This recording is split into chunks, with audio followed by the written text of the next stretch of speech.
provide this recording, but this is going to be one of the more valuable, talks of this weekend. So without further ado, Mike O'Donnell. Thank you, man. Awesome. Man, I got to tell you guys, it's just unbelievable to be here with you guys. I'm an old school sales guy, not a marketing guy, and to be here with you guys, start that little clock right there, to be here with guys that are also old school, new school, digital school, but guys who are marketing savvy, for me, it's a crazy opportunity. I don't know if you saw me last night talking to a bunch of different guys. I'm just soaking up like a sponge. You ask me how to market, I tell you, go knock on doors. Right? That's old school. That's what I know how to do. Since I was a little kid, I've been knocking on doors. Literally, I had a little lawn service. We had a couple guys in the neighborhood. We go cut lawns. We want to do something. And in order to go make the money to go horseback riding, we'd have to cut some lawns, right? I was the worst lawnmower, but I was the guy that would knock on the door and go, hey, can we mow your lawn for $5? And that was, we found this stuff in an alley somewhere, and it was like super clean fluid. And we're like, I bet we could sell this. And literally went door to door selling this cleaning fluid and just turned it into a miracle infomercial about how great this cleaning stuff was that we had no idea, and sold it door to door. So I had these tiny little experiences. Another crazy little experience. My mom got this job. She was the stay-at-home mom. I'm the oldest of 7 kids, and my mom's the stay-at-home mom. My dad's a cop, so there's very little money. She's got this side job. She's calling for the disabled American veterans to see if you'll leave out your items for the thrift store truck that's coming next Wednesday, and would you do that? And, the idea was to get people to say yes and do that. I'm watching my mom do that. I'm thinking, I would like to do that. I'm listening to her do the pitch. I'm like, I want to do a pitch. And I'm like 12 years old, but I dial the phone, and she lets me do it. I do a few of them, and I get a yes. I get another yes. I get another yes. And so I kind of realized I kind of had a little knack for this. That took me to go out to my first job, or it stayed with me as an idea when I went to my first job, which was making pizzas. I didn't know if anybody else had this idea when they were a little kid, but I thought if you had a job, you got paid. I didn't realize you got paid different amounts for different things. That's something that occurs to me a lot these days. People get paid different amounts for doing different things. So I'm making pizzas for a month. I'm working all Friday night, all Saturday night. Somehow they hold your first check. Do they do that anymore? Is that a thing? I had to pay for my aprons. I don't know what happened, but I worked for a solid month, every Friday, every Saturday till 1 in the morning, and they handed me a check. It was for $87. Like, that didn't sound good. $87 for working for a whole month. And that's when I went home. I opened up the newspaper. Back in the day when you needed a job, you get the newspaper out and you look under Help Wanted. And I'm looking under Help Wanted, and I see this kind of job, that kind of job. I knew my buddies. What I wanted was a job in construction, because if their dad was in construction and they got them a summer job, they'd be making $5 an hour, instead of $2.35, $3 an hour. That was the minimum wage. I didn't even know that I wasn't getting paid minimum wage. So minimum wage was $3.35 an hour is 1980. And I didn't realize, because it was a restaurant and supposedly you might make tips, I only got paid $2.35. And they held a check and all this other blah, blah, blah. So I get that first check and bam, $87. And that's why I'm looking in the want ads and I see telemarketing. And I thought, I used to do that with my mom's DAV thing. I said, I bet I could do that. Called them up, got an appointment, went down there. And I used to literally sit in front of a sign that said Smile and Dial. 80 and I were talking about Smile and Dial, right? Sitting in front of a sign that says Smile and Dial, I was selling tickets to the policeman's dance, right? And I'd be calling up acting like I'm a cop, and Mr. and Mrs. Jones, we can count on your support again this year, can't we? Doing that whole thing. In the industry, if you've ever been in telemarketing, that's called a badge deal, and I stuck with that through college, but I was making $5 an hour plus commission. I could sell a whole night's worth of those things in about a half hour, 45 minutes, and spend the rest of the night talking to girls on the phone. That was my gig. It was 4 nights a week, no Fridays, no Saturdays, not working late, and I'm making 3 or 4 times the money of anybody else that I know who dad works in construction and can get whatever $5 an hour. And that's when I realized people that do different things get paid different amounts, right? And what it is that we get paid for is a different thing. So I really kind of trying to think. Bill had asked me to come to this thing. I was at D2D with Sam and Bill says, hey, come and speak to the Solar Cheat Code deal. And I'm thinking, what am I going to talk about? And then I read the agenda, and the agenda says how to sell 2 million watts of solar. I thought, well, I guess that's what I'm going to come and talk about. That's what you're going to talk about. I belong to another deal where I get asked to speak a little bit, and now and then I get up and I get in front of a room and I talk. And when you're not sure what to say, and you talk to your mentor and say, hey, I don't know what to say, and here's the answer: show up and tell the truth. Show up and tell the truth. Do you mind if I tell you guys the truth? Yeah. Do you mind if that gets maybe just a little bit personal? Is that okay with you guys? Do you mind if it gets awkward? It might get awkward, all right? So the truth is, here's the truth. The truth is, left to my own devices, I wouldn't be anywhere near 2 million watts of solar in a year. I sold over 2 million, between 2 and 3 million watts of solar last year. I sold between 2 and 3 million watts of solar the year before, like 2.8 million watts. And I sold over 2.5 million watts of solar the year before that, all right? So the question is, how do you do that? Well, first I have to examine, why was I way under 1 megawatt of solar the year before? Because the answers and the key is really in just being one of the guys doing this and not getting to 1 million watts of solar. So why was I one of the guys that were doing this and only making, because obviously I have a gift for this, and I think most of the people in this room probably have a knack, if not a gift, for doing this. The real reason why this pays so much money is almost no one can do it. The people in this room are a very, very small percentage of the population, of the people in the workforce, can even think about doing this. When you explain what we do for a living to most people, they want to go throw up in a trash can, right? This is a high anxiety producing event for them. And I have to be thankful for the fact that when I saw my mom making a pitch, I'm like, I want to do that. So I have a gift in that regard that I want to do that. So, and then when I do it, I'm pretty good at it. So that's, we're all gifted at different things. I'm just lucky that the one thing I'm gifted at pays well. I literally can't do anything else at any level somebody would pay me to do. I burned more pizzas in that month. I literally was probably getting fired. When I left that job, I was probably getting fired. I have ADD so bad that I couldn't put a pizza in the oven and remember to check it in 6 minutes. 4 minutes later, I didn't know there was a pizza in there. Right? So I can't hang a ceiling fan. I can't put up shelves. If I had to make my living doing something else, I'd be in a lot of trouble. But that phone job had led to me getting a phone job setting appointments for solar salesmen back in 1982, 1983. And I was in the phone room just doing my little phone gig. I just knew I could make more money on a phone gig. I'm in a phone gig. It happens to be setting appointments. Our rep's going to be in your area. And here I am going through the Kohl's crisscross directory. Now we have Kohl's other stuff, right? I'm out of the Kohl's cross directory. Hey, our rep's going to be in your area. And I was kind of good at it. I could get a whole night's worth of work done in about 45 minutes, and then I could talk to girls for the rest of the night on the phone. That was my plan. That was how I did it.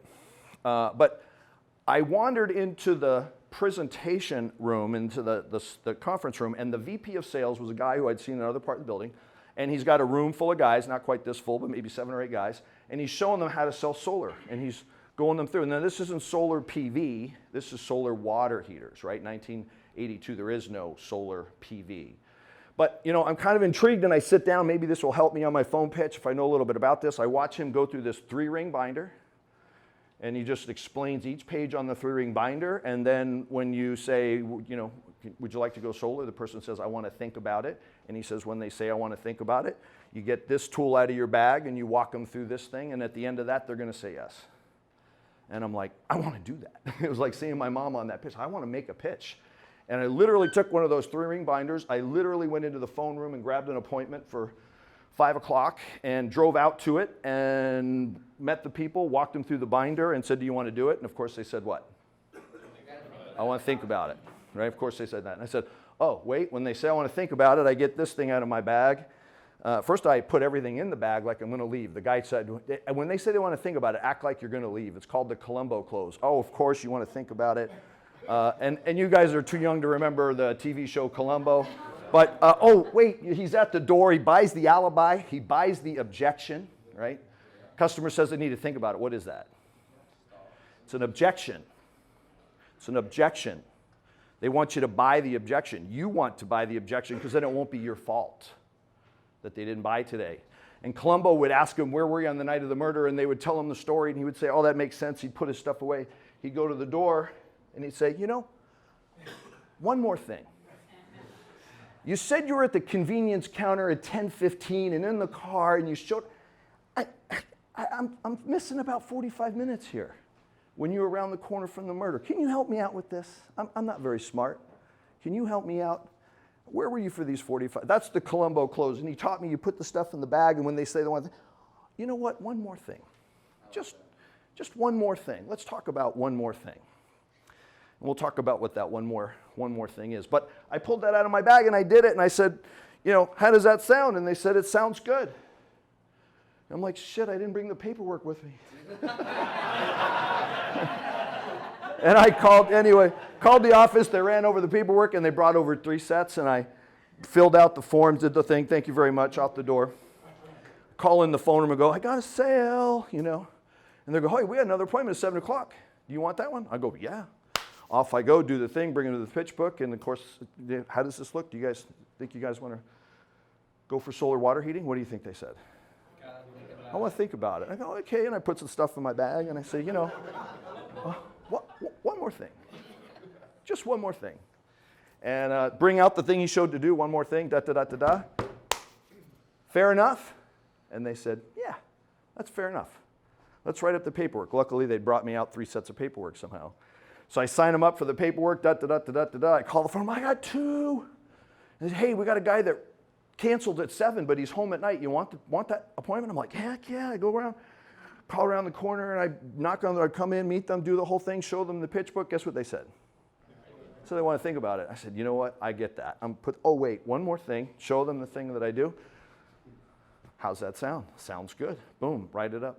Now I get a phone call from the VP of sales, the guy who was given that class. He goes, who are you again?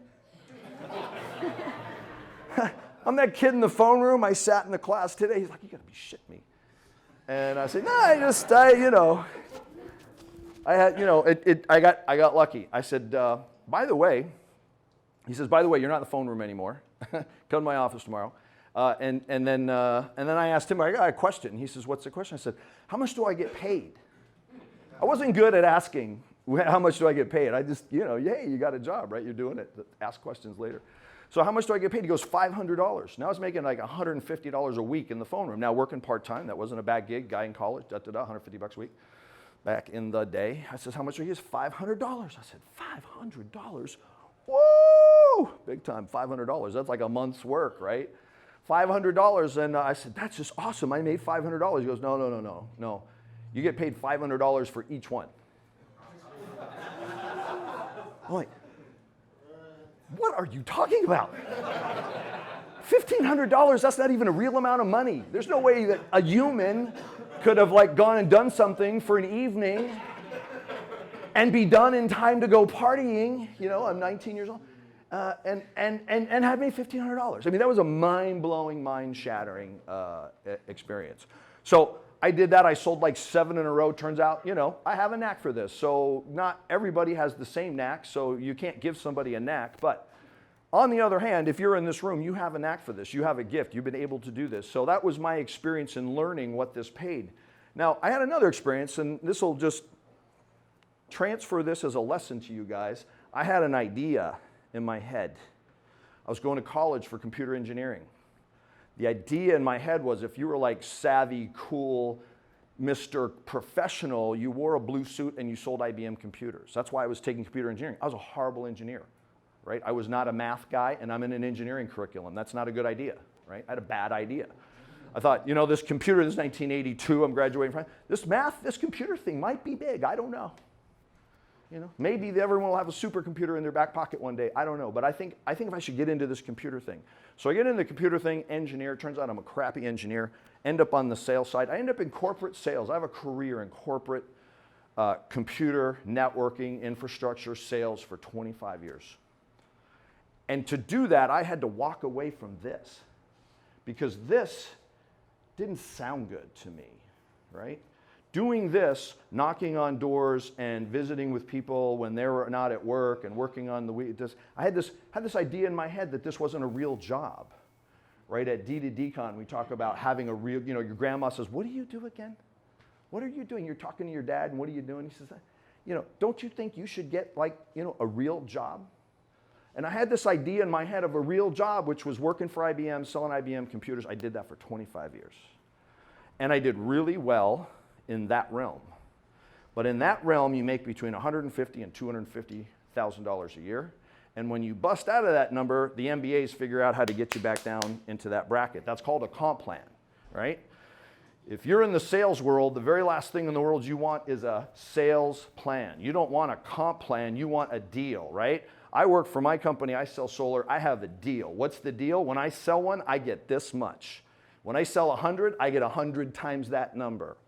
Corporate America MBI is they know how to make sure that 100, if you sell this much, and then you sell 100 of them, 100 times that number, that's not your comp plan, right? Then you've reached your quota and 125%, so you're gonna get a bonus and you're gonna get to go to the president. I did that for 25 years. And I escalated through the ranks and I succumbed. This is another lesson, all right? So this is a lesson that I learned, not for you, this was a lesson for me. The other lesson that I learned is everybody wants to get promoted. When you're in a sales career, getting promoted is not a good idea. When you get promoted out of sitting at kitchen tables closing solar and into a job where you're managing and recruiting and doing whatever, you've just accepted a massive cut in pay. All right? Because now you're going to work twice as many hours and make half as much money, and your job is to be herding cats, and all the cats make more money than you. That's not a good idea. All right? So I had to learn that lesson. I spent 25 years getting promoted. I ended up in a job where I'm not just the VP of sales, now I'm the regional VP of the company in this area. And what does that mean? It means I'm a P&L manager. Remember that part where I told you I pretty well suck at everything but selling? Yeah, when you're a P&L manager, you don't sell anybody anything. Your job consists of all the things I suck at. Right? I'm not good at managing $12 an hour employees and wondering why they're sick today. I don't even care about this, right? And I'm out selling and I'm doing a good job at selling, but I'm not doing a good job of the 27 other things that I actually get paid for, right? Because I suck at all those things and I tend to avoid things I suck at. I don't know if anybody relates to that. So it wasn't going swimmingly well, but I'm in my $250,000 thing breakout and I meet my partners, the guys who started Sun Solar Solutions. Guy introduces me, I meet those guys. They tell me what they're doing. My guy introduces me because he knows I told him I had sold solar. Didn't you sell solar? Yeah, that was like 1,000,000 years ago. Meet the guys, they're doing the thing. I go out with my one partner who's also in sales, Troy. Watch him do a couple of these and I'm like, I want to try this. I want to try this pitch. Well, I have another job, but I want to try this. So I grab a pitch book. What do? I go make a 3-ring binder, right? I go make a 3-ring binder. I put in all the stuff into, that was how we did PowerPoint presentations back in the day. This gentleman here who's an 8-figure beast is going, yep, 3-ring binder, right? So I put together my 3-ring binder. I go knock on 10 doors. I get 2 appointments. I bring Troy with me. He sells me. He pitches one. I pitch the next. I sell them both. And I'm like, this is amazing. I go do that as a moonlighting job for like a week. And in that week, I sell like 6 or 7 of these things. I do the math, and I'm going to make $250,000. It's August. I'm going to make $250,000 by Christmas. Not $250,000 for the whole year. And there's no 6:30 conference calls, right? I hate my job because I have 6:30 conference calls with the guys in Chicago, whatever, 2-3 times a week. These guys it was like a biggest you-know-what contest to who could set up the next earliest conference call. And I'm on the West Coast going, what are you guys doing? So I said, you know what? I quit. I didn't quit my job, I quit my career. I quit a 25-year career in high tech, and I'm a serial entrepreneur as well. I owned a .com company in 98, 99, 2000, raised $40, $50 million in venture capital and was about 6 minutes from being a billionaire when the whole thing blew up. But my whole world, my whole identity was high tech, man, was computer, was the whole thing. Problem is, I wasn't making money. I wasn't making any money. And I'd figured out how to not make money very consistently at a very high level. Right? A lot of people who aren't in this room would like freak out if I said making between $150,000 and $250,000 a year was not making money. Right? But if you got 3 kids and they're in college and mortgages and bullshit and all that kind of stuff going on, you're making between $150,000 and $250,000 at the end of the year. You're lucky if you can get what you're trying to get chunked into your 401k. You're not making money, right? You're just getting paid and you're spending more than you're getting paid. Yeah, you're making debt. Basically, you're making debt. So I was good at making debt. You know, I was carrying whatever I was carrying, 25, 50K in debt. I quit my job, handed in the keys to the company car, and in, I don't know, by Thanksgiving, I didn't have any more debt. I was out of debt. I kept thinking my wife and I were going to sit down and figure out we're going to get this debt gone, and and we got this plan. We're in 2.5 years. I'm going to put, and in 6 weeks the debt's gone. And now I don't know what to do with the next chunk of money, right? So that was my experience. But I also have to tell you that was not what kept happening, because I did that between, say, August and December. I made a ton of money. And then for the next year, 2016, now I get asked to be a partner based on the fact that I look like I'm going to be a superstar and they don't want me to go somewhere. I'm a partner of this company. And from January to December, I don't know, I don't get a megawatt of solar sold, even though if you would have multiplied my performance from when I quit my job and say the end of that year, so in 5 months, if you'd have multiplied that out, I would have been at 1.5 megawatts. Why did I end up at 700 or 800 kilowatts at the end of my first year? I'm obviously good at this. I obviously have a knack for it. You know, obviously I'm getting paid enough per deal. What do you guys think happened? What do you think happened? You ran out of like your immediate network? No, I was knocking doors. I'm a door knocker. You never run out of knocking on doors. That's the beautiful thing about knocking on doors. You never run out. There's always another door. Basics has got you there. Yeah, what else? Kind of. Force of average. Force of average, what does that mean? Is that a high-tech word? No, you had enough, you were content. That was it. Bam. I'm like, holy cow. I get up at 10:30, get out of my house by 2:30, knock on doors for half an hour, go on one appointment, and I can make 10 grand a week. What the hell? That's a big, big problem in this industry. We get paid way, way, way too much for way, way, way too little time and effort, right? And there's a good reason for that, and that's because almost no one can do this. And so that's why we get paid too much. You know, if you're in a situation and somebody tells you they're going to pay you a nickel more or a dime more, and you think that's a good idea, you know, it has nothing to do with what you get paid per watt.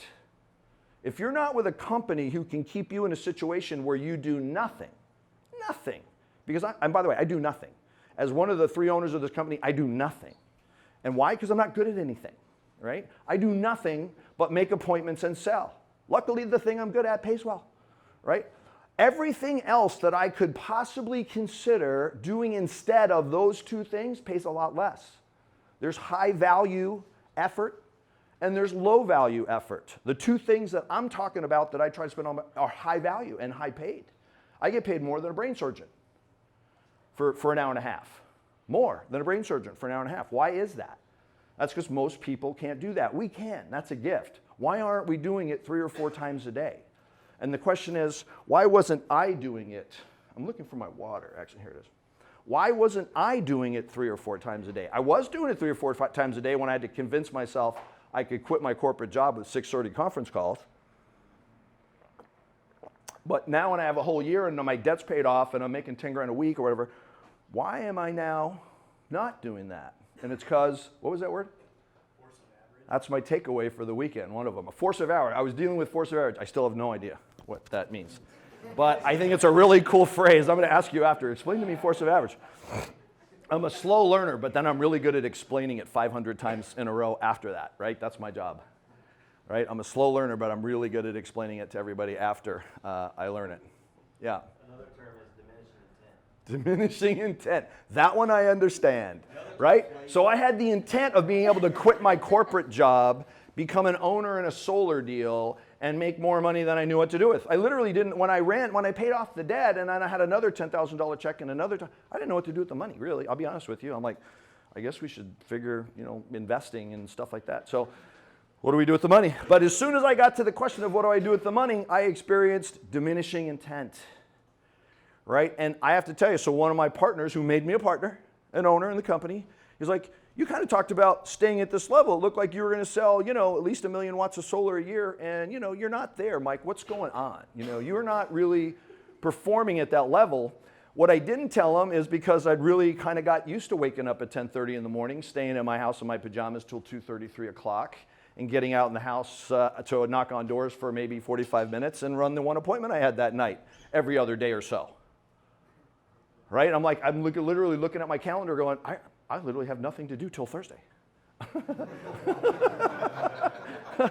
I was enjoying a bit of a reprieve from the corporate press. And so two things happened. One, I had that conversation with Val. Two, we brought on this young superstar named Danny, young Hispanic kid. Guy starts lighting the world on fire, and all of a sudden he's selling, in like weeks, he's selling more than me. I don't know about anybody in this room, but when I see somebody else's name on the top of a leaderboard and it ain't mine, I have a real problem, okay? And that was one of the other problems. I was putting in that effort and selling 40, 50 kilowatts a month, and I'm still at the top of, this crappy board. We just got started. Nobody was doing that more than that. I'm watching this kid, Danny, just light the world on fire. And then two, I'm having this conversation with my partners about the deal and whether or not blah, blah, blah. And then a third thing happened, and this is really, really crucial. I woke up to the presence of what this opportunity really means. We had a deadline. It was a net metering deadline in Phoenix. And I realized that my opportunity to sell solar between say March and the end of April was going to be March and the 1st of July, which was a net metering deadline. They were going to get rid of net metering in Phoenix after that, was dramatically different. I woke up and started to live up to my commitment to myself and my family and my company. And two, I woke up to the opportunity of how much money I could really make and the fact that that was not going to be available forever. And so I got into a completely different gear, right? And it's basically a part-time job compared to that other job where you're doing conference calls at 6:30 in the morning. But it's a completely different level of activity. And what I liken it to an Easter egg hunt. Right, so I like to envision yourselves being asked to go to the Easter egg hunt. And, people are going to be there in this big field, out in this field right here. There's Easter eggs everywhere. You see some of them up in trees. You can see some of them under the thing. But, there's just a field full of Easter egg hunts. Little kids go to Easter egg hunt. And you're like, I'm a grown person, but okay, I'm going to an Easter egg hunt. The bell goes off, and you pick one up, and you open it up, and there's a jelly bean. Of course, that's exactly what you expect. And you open up another one. There's a little chocolate thing. And you open up the third one, and there's $3,000. Like, what? What just happened here? This Easter egg, and you're looking around, and you're like, okay, obviously I just stumbled onto the grand prize. There's a weird grand prize, and I stumbled onto it in the first 2 seconds. I'm not that lucky, but somehow I got lucky. And so you pick up another Easter egg, and there's a jelly bean, and another one, there's a little egg. And the third one you pick up, and there's another $3,000. And you're like, what's happening? What is going on? And you start looking around, and you realize other people are figuring out that every 3 eggs on this field has $3,000. Picture yourself on that field. There's $3,000. And there's a finite number of eggs, but there's a lot of them, right? And you realize, based on this little short experience, maybe every 3 of them have $3,000 in them. Ask yourself this question. What would you look like 2 minutes later? Would you be at Starbucks? Would you need a break? Would you be making plans for the weekend? And that's what happened to me. And I realized, holy effing whatever, every 3 of these has $3,000 in it. And really what happened is I started to act accordingly. I got an appropriate idea of the urgency of the situation, and I started to behave according to the situation that I was in. And that was in April of 2017, I guess it was, and I looked like someone whose ass was on fire between then and July 1st. And I'm like, honey, we're going to Europe after that, right? We're going to Europe, right? We're going to go spend a month in Europe. I don't know what all to do with all this money, but I'm thinking we should just book first-class tickets to Europe and go spend a month in Italy. That's what we're going to do. And this is planned. We booked it. July 1st is this deadline. I look like someone's ass is on fire. I got appointments at 6 in the morning, and I got appointments at 10 o'clock at night. And when I'm at your door, you can't tell me no, because that makes you an idiot. Do you understand what's going on right now? If you're not having me over later today or tomorrow, that makes you an idiot. Do you understand what's going on? Here's what's happening. Net metering's going away. The government's going to pay for a third of this thing up front. Literally, it makes you an idiot if you're not having me over to show you this. I'm coming, all right? I'm coming over to show you this thing. Set the appointment at 6 in the morning, 10 o'clock at night. I burst through this door of July 1st, honey, we're going to Europe, and there's a big headline, APS extends deadline to September 1st. Have you ever experienced mixed emotions? Right? When you're at the end of a 24-mile sprint, not a marathon, but a 24-mile sprint, you crash through the gate and the crowd's there and you're the guy they got to pick up off the ground. And then they go, guess what? They're going to let us run another 24 miles. Like, oh man, you got to be kidding me. I took a weekend off and slept and got up on Monday morning and reawakened to the amount of urgency that was required to deal with the opportunity. And I just, bam, kicked into that gear. Not only that gear, that was fourth gear, man. I found a fifth gear and a sixth gear, and I'm redlining this bitch until September 1, man, and I crashed through this gate, and it's, bam, add it all up, and I'm somewhere between $2 and $2.5 million worth of 2 and 2.5 million watts of solar. And I never counted it till it was over. So if you would have asked me how do you sell over 2 million watts, I would have said, I don't have any idea. I'm just dealing with what's going on right now, right? The Easter egg hunt. I'm gonna look like this till the gun goes off and the Easter egg hunt's over. There's no more Easter egg hunts. There's no more Easter eggs on this field. No, I still haven't been to Italy, man. I still haven't been to Italy because you know what it did? All that stuff was in my head. This deadline, that tax credit, it had nothing to do with anything but how I perceived the situation. The situation has only gotten better and better because now people know they're supposed to have solar. Before then, I was like, they were like, isn't solar, I don't know, I heard that's not such a good idea. Now people know, there's 5 of them on their street, they're like, it must be a good idea, right? But what changed for me was the understanding of the opportunity. And all of a sudden it made sense that I was working 6 or 7 days a week. It made sense that I was working I wasn't sleeping till 10:30 in the morning, None of that would have made any sense. If that Easter egg hunt was going on out there and you were taking a nap, you'd be like, what the hell, am I doing? So anyway, that was, profound thing. And anybody can run a sprint, right? Anybody could get a 1-year thing where you figure that out and you come out of their Easter egg hunt and you did well gathering Easter eggs. But I go to D2D for the first time. I'm a Spodio customer. By the way, I'm not a Spodio customer anymore. I'm now a Sales Rabbit customer. Hell yeah. Yeah. I just bought my first 10 licenses of Sales Rabbit. But I go to D2D because Spodio says, hey, here's a free ticket to D2D-Con. I'm like, D2D-Con.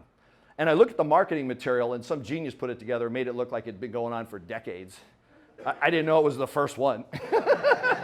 I didn't know that till after the second one.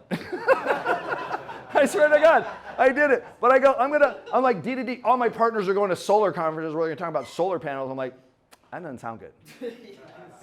I don't want to hear about how solar panels are made. If you want to see I don't know how a solar panel works, and I don't know how to sell a solar panel. I've never sold a solar panel in my life, all right? And I get really annoyed when I come up with a customer who knows all about solar panels and got 40 questions for me. I go, dude, I don't know anything about solar panels. But let me get someone on the phone who does, and I get my partner Val, the engineer. This guy loves to talk about solar panels, so they're going to those conferences. I go, D2D-Con, I go, that sounds good. I'm going to go to that. Show up at the thing, blah, blah, blah, get a t-shirt, blah, blah, blah. Sam's up the thing, and he says, anyone in the room who sold over 1 million watts of solar, raise your hand. And I'm like, I sold over it. Everybody come out, and there's 7 or 8 guys, and they're writing their names down. I had everybody sold out, and then this old dude in the middle of the crowd was like, you forgot me. Oh, hey! I'm like, no, you didn't knock doors, you dink. This old dude. So Sam says, how many kilowatts you sell? I said, 2.5 million watts. He goes, no, not the company. I know you're a part owner of a company. That's great. Good for you. 2.5 megawatt company. Good. No. How much did you sell? I'm like, no, the company did 15 megawatts. I was, a minor piece of that, 2.5 million. I don't have any idea. I don't even know a megawatt's a thing. I did this many watts. I was like, I'm trying to do the math of millions of watts. Yeah. I'm talking in watts. Yeah, I sold 2,500 kilowatts. I don't know. I'm thinking that's over a million, 2,500. Anyway, so I don't even know a megawatt's a thing. It's not a thing. In my mind, I haven't been to this, so I don't have any idea. And he says, wow, okay. So he writes it down, and he's like, I don't have an award for that. But I come up onto the stage, I come up onto the stage and he calls my friend, and he calls my name and he goes, we didn't know what to do, we didn't, so here you go, here's 2. I'm like, hey, I got 2. And all I know, if 1 is good, 2's got to be better. So I get 2, and honestly, I don't give that a lot of thought when I get back, but what I do give a lot of thought to is, man, the amount of money I just made is really weird, okay?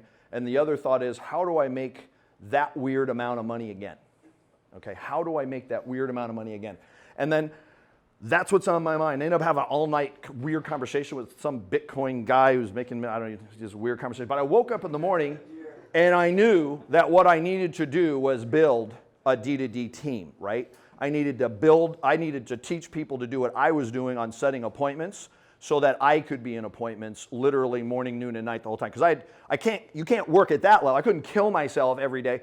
I can't knock on doors for 12 hours and be in meetings for 12 hours. So I get this idea. I go and I talk this guy into it. He's not a sales guy, but I talk him into. We build this team, and we're also we hear there's a net metering deadline in Tucson. Net metering now. I'm like, net metering deadlines, man. That's really the secret. The secret key is net metering deadlines. So we moved to Tucson. Right, I live in Phoenix, 2 hours away. We rent a house, move to Tucson, set up shop, hiring guys to knock on doors, and off we go. And this is just my team. It's my 1099. I'm one of the owners of Sun Solar, but my sales, my 1099, I'm hiring guys to knock on doors, and I'm showing how to knock on doors. We're all knocking on doors together, going to appointments, knocking on doors, going to appointments, knocking on doors. This was, Tucson's net metering deadline was supposed to be February 15th, and they moved it to March 1st. Same thing. Woo. Then they moved it to April 1st. Then they moved it to May 15th. Then they moved it to July 1st. This was the gift that kept on giving, right? And they just keep moving this deadline out, and we're like, let's go, keep going. Right now, and now I'm betting they're going to extend it. Now, instead of being tired, I'm like, this deadline's going to get extended. Let's go, go, go, go, go. And it ends up going through October 1st.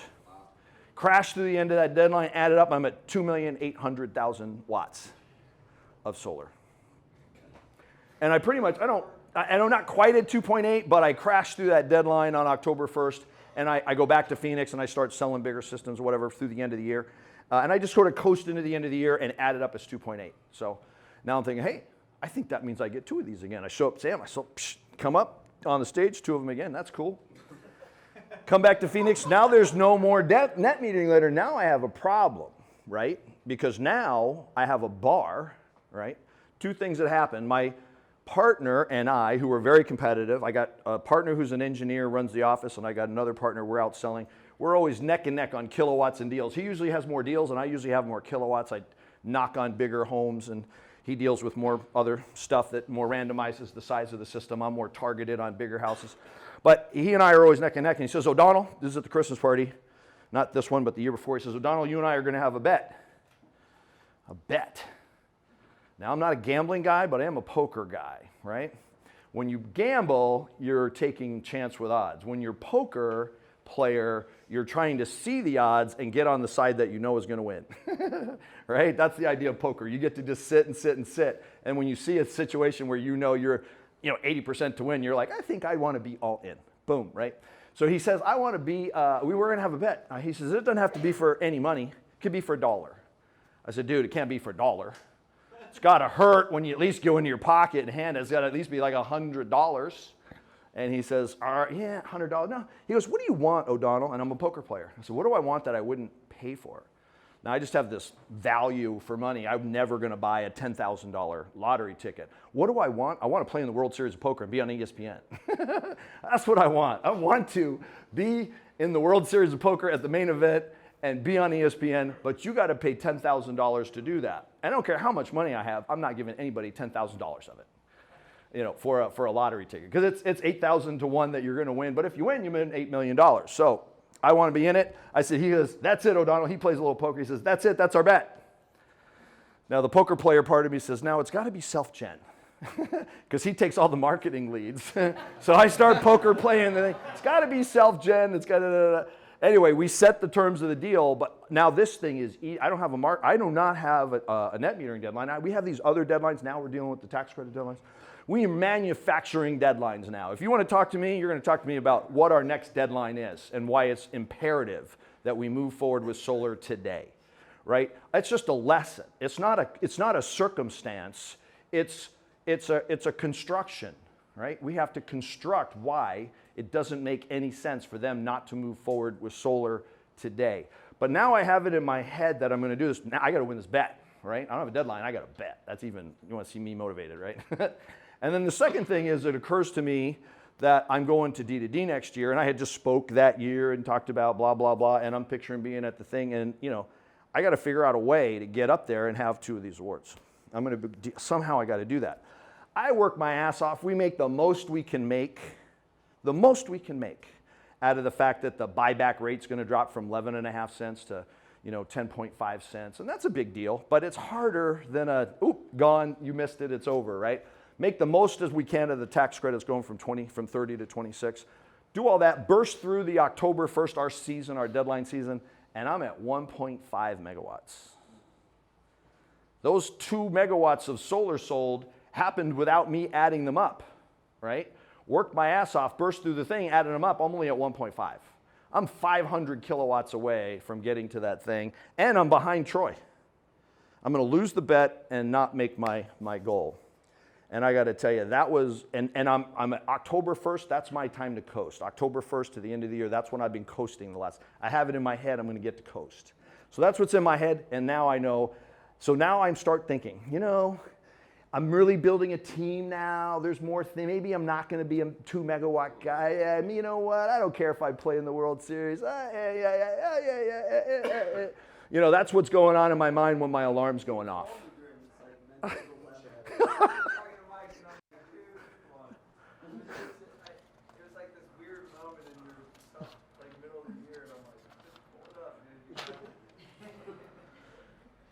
And I did.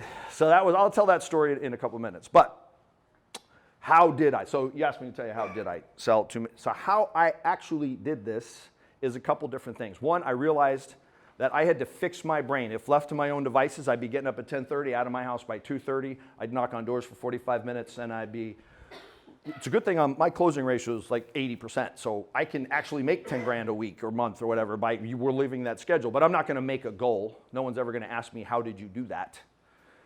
All right, so the first thing I had to do was fix my brain. My brain thought getting my bills paid and chunking some money in my 401k was a good thing. I wasted a 25-year career not realizing that I wasn't making money because I was reaching my goal. My goal was effed up. All right, one of the problems I had when I busted through the kind of money I thought I needed to make is I didn't know what to do. My brain was like, you should sleep until 10:30. That's what you should do. You're getting paid 10 grand a week, sleep until 10:30. But now I had this other idea in my head, and how do I do that? So the first thing I got to do is fix my brain. And luckily, I came to D2D that second year, and Jeremy from Traeger, what's Jeremy's last name? Jeremy Andrus is speaking about being the CEO of Traeger, talked about owning Skull Candy, doing his whole thing. Awesome story, really just great to be in a room with somebody like that. Sold a company for hundreds of millions of dollars and bought another company, and now that company has got to be coming up on $1 billion, I would guess, something like that. But he just mentioned as an aside that he was having trouble with his thinking, and when he said, you know what? Thank God I found this book called Mini Habits by Stephen Guise. The guy who talks about one push-up. And I just wrote that down in my D2D notebook. Mini Habits, Stephen Guise, one push-up. That was my takeaway, right? Stephen Guise. So this is after the first D2D, I got 2, I'm looking at the thing, and I'm like, I gotta fix my thinking, I gotta fix my brain. I start reading Mini Habits. Part of Mini Habits is you read 3 pages a day. Don't read the whole book, you read 3 pages a day. And it says you gotta get some other things going. So I start this mini habit, I'm gonna read 3 pages a day of Mini Habits, and I'm gonna read 3 pages a day of Napoleon Hill, Think and Grow Rich. Napoleon Hill, been on my shelf a lifetime. I've read 60% of it. I've read 60% of every sales book in the world.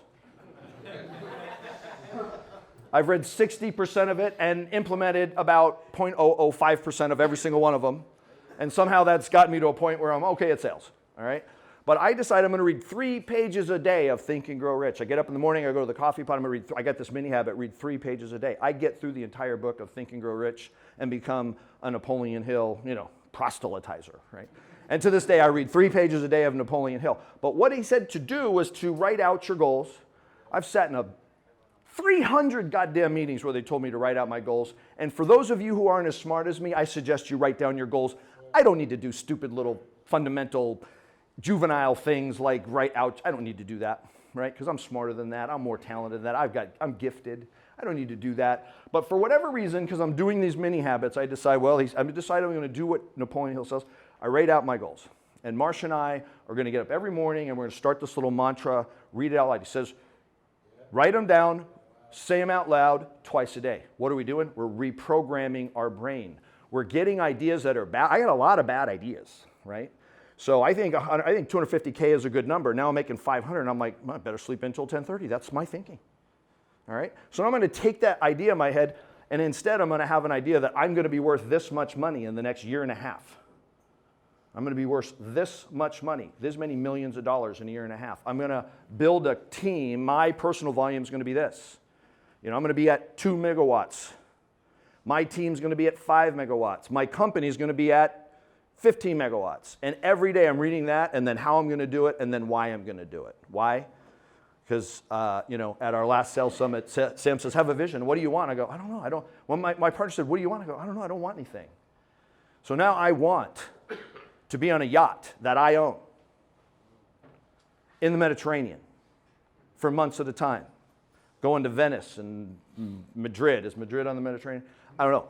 So I want to go to all these places in a yacht that I own. And I'm saying it every morning, but something weird starts happening. I start believing it.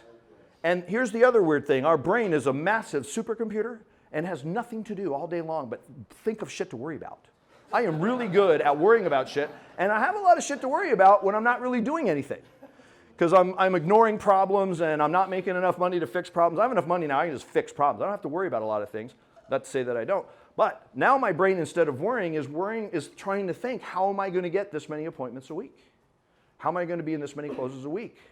You got to do the math. So number one, fix your brain. I don't care who you read. I recommend Napoleon Hill. You got to get a different idea in your head. The reason most of your friends are very successful but look like they're not is because they have shitty goals. They're trying to make 80K a year, and they're very successful at that. And maybe successful guys are trying to make $250,000 a year, and they're very good at that. If you're not thinking about a different thing, like I'm trying to be the kind of person who does own a jet or does own a yacht, or does produce generational wealth, are you going to be the person that you know? Are you going to be the person in your circle? Are you going to be the person in your family that creates generational wealth? Are there going to be kids going to college 2 generations from now based on money that you set aside? Are you going to be one of those people? You're not going to be one of those people sleeping to 10:30 and not getting out of your pajamas till 2:30 and knocking on doors for 45 minutes or whatever you do. You're not going to be that guy. You have to think differently. If you think differently, you'll start behaving differently, which brings me to you have to fix your behavior. Even when I know what I want, why is it that I don't want to do it? Why am I in front of a house right now? I just walked out of a house with a 10 kilowatt contract. I just made thousands of dollars personally. I just created $30,000 in revenue. And there's a guy washing his car. There he is. He's the next door neighbor. He knows these guys. And what do I want to do right now? Do I want to talk to that guy? I don't want to talk to that guy. Do I talk to that guy? No, I don't. I don't talk to that guy. 9 times out of 10, I don't talk to that guy. Why is my behavior not matching what my brain knows to be true? What is the issue with that? And why can I come to this and get fired up, come to D2DCon, come to the Solar Cheat Code Live? Why can I go to Tony Robbins? Why can I do that and then be fired up and do things I know I need to do for about 9 days, and on the 10th day, there's the guy washing his car. I don't want to talk to him, and I don't. So talking about get real, get awkward, I don't talk to that guy lots and lots of times. Why is that? What is it inside us that sees that guy washing his car, you get a 10 kilowatt contract from the door you just left, they have barbecues together. I don't want the rejection.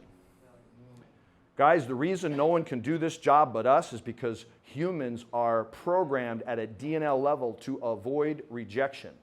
There is something in our brain that perceives rejection as an anathema. It perceives rejection as a tragedy. And I'm going to tell you guys, The worst guys in the world at this are the guys in this room. Closers are awesome at getting a yes. It's what makes us good. We're in the room, we're at the table, we ain't fucking leaving without a yes. That's what makes us good. We suck at getting no's. We're the worst at getting no's.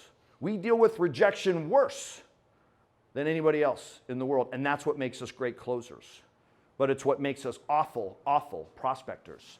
Thank God we're gifted, because we can knock on doors or do whatever we do, phone calls, returning calls for leads. We can do that for 45 minutes a day, and we're so damn gifted, we can get away with that, right? But no one's ever going to ask you how you did it, right? And if you're not trying to create generational wealth and looking at that every day and reviewing my behavior, it's not going to happen. So that's where the mini habits kicks in. How do you get your behavior to match your goals?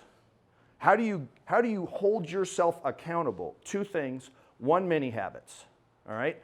Mini habits are this. And I'm going to check. Who here in this room would like to make an extra $100,000 this year in the next 12 months? I'm going to hold you to this. Do you ever go on sales appointments? You're responsible for tens of thousands of appointments happening in solar. Do you ever go on any of them? Yes. All right. If you'll commit to this, you'll make an extra $100,000 this year. I know you make big money, maybe 100 grand doesn't really mean that much. Would you like to have an extra 100,000? 100 grand means a lot. 100,000. All right. Here's it. This is just a gift. I'm going to give it to you, and I'm saying it so that I will do it. Because I say this all the time, and I don't do it all the time, right? I'm talking about get awkward, right? I tell people to do this all the time, and every time I don't want to do this. The difference between don't do it and doing it is this. Have a commitment and a mini habit that when I walk out of a house for any reason in any neighborhood, particularly if it's a sale, but particularly if it was a presentation, I walk out of that room and I don't go to my truck. I don't go to my truck. That's my mini habit. I'm not allowed in my truck. The truck with the Go Solar, I'm not allowed in my truck. I have to walk down that driveway and up and